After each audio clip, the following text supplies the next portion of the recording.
আমি নারীকে দেখেছি বারবার ভালোবাসি বলেও অন্য পুরুষকে ভালোবাসার আসক্ত হতে। আমি নারীকে দেখেছি একটি পুরুষকে আশা দেখিয়ে অন্য পুরুষকে বিয়ে করতে।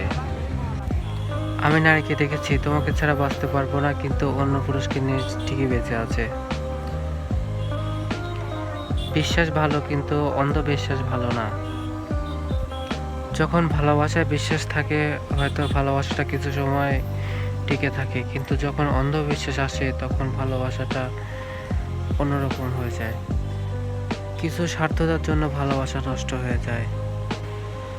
সমাজে অনেক ভালোবাসা আছে যা পরিবারের অজুহাত দেখিয়ে সে ভালোবাসাগুলো ছেড়ে চলে গিয়েছে, কিন্তু সত্যিকারের ভালোবাসা মানুষগুলো ঠিকই ঠকে যাচ্ছে।